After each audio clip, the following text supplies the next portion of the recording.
Mes amis, bonjour. Comment faire pour réécrire le poème de ta vie, de ma vie? Quelle est cette gomme qui peut effacer quelque chose de ma vie? Quel est ce produit qui peut effacer? Je le connais, vous le connaissez tous, c'est le sang de Jésus qui a été versé pour mes péchés, pour vos péchés, pour mes péchés. Tout péché confessé est une nature qui est enlevée. Une page blanche t'est donnée pour écrire à nouveau le texte, l'histoire. Le sang de Jésus lave de tout péché et apporte aujourd'hui une réponse à tes échecs et tes ratures. Il pardonne tes péchés. Viens au lieu où ça n'a plus marché. Reviens à lui où tu l'as laissé. Reviens et tu verras que tout ira bien. C'est là que vous allez repartir. Il va reprendre ton stylo, il va mettre sa main sur ta main. Tu vas t'accorder avec sa volonté. Tu vas faire sa volonté et vous allez continuer à écrire votre histoire ensemble. Toi et ton créateur, moi et mon créateur. Ton excellence sera remarquée. Quelque chose d'excellent, parce que vous savez, le créateur, ce n'est pas n'importe quel écrivain. Les éditeurs de livres ont des piles de manuscrits partout sur leur bureau, entassés à droite et à gauche. Tous qui doivent encore lire, parcourir, éditer des livres qui sont des essais. Mais parmi tous ces gens qui écrivent quelque chose, il y en a très très peu qui sont pris par l'éditeur. Il a un niveau d'excellence absolue. Il a un niveau d'exigence. Il a un standard. Mais lorsque l'écrivain est le Seigneur lui-même, avec l'aide de l'Esprit Saint, croyez-moi que votre poème, votre ouvrage, votre vie, votre témoignage sera quelque chose de remarquable. Mais oui, bien sûr, alors ne dites plus jamais mon témoignage. C'est tellement peu de choses, les autres parlent mieux que moi. Les autres ont vécu de grandes choses. Moi, je n'ai rien vécu. Ne dis pas que tu es un zéro ou un moins que rien, car tu déshonores ton Créateur, l'auteur de ta vie. Tu déshonores le Seigneur, l'alpha qui est l'alpha. Il te donne le top départ, écris avec lui. Alors écris une chose extraordinaire. Ta vie mérite d'être lue et connue par une multitude de personnes. Alléluia.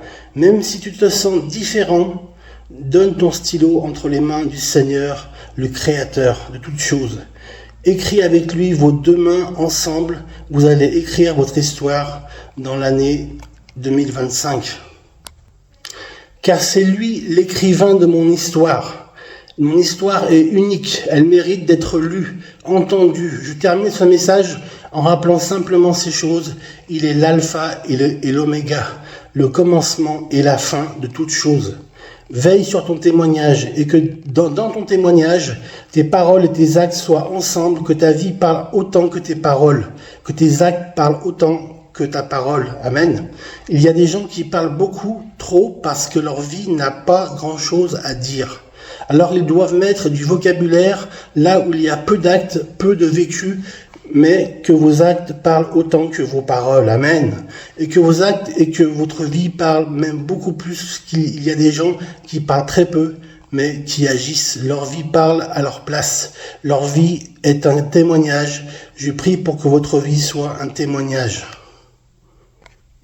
Alors vient le temps de la décision. J'aimerais à nouveau partager avec vous, à partir de mon expérience personnelle et familiale, quelques pensées tirées de la parole de Dieu, de cette Bible, cette parole éternelle si précieuse qui est donnée pour notre édification, afin que nous puissions davantage connaître ce que Dieu veut de notre vie. Amen. Montrez-moi aujourd'hui le temps de la décision. Et j'espère et je prie que vous puissiez prendre aujourd'hui et dans les temps à venir de bonnes décisions qui vont avoir des conséquences bénéfiques pour votre vie. Amen. Connaissez-vous des personnes qui ont un problème avec la décision? Ils sont indécis. Ces personnes qui doivent paniquer, épris de peur, panique, quelque part, parce qu'elles doivent prendre des décisions parfois très banales et très simples, mais par peur de se tromper, ne sachant pas que faire, et elles restent bloquées dans leur indécision. Amen. indécision parfois permanente, qui est un mauvais fonctionnement, une habitude qui pose des problèmes et même des souffrances. Certaines personnes disent oui, je vais faire ça plus tard, et puis on recule l'échéance pour décider quelque chose qui en réalité perturbe et pollue notre vie de ces personnes. Dans l'histoire sans douleur des périodes de ces choix, choisir avec vous, nous trouvons non seulement une personne dans ce problème de l'indécision. C'est le cas actuellement.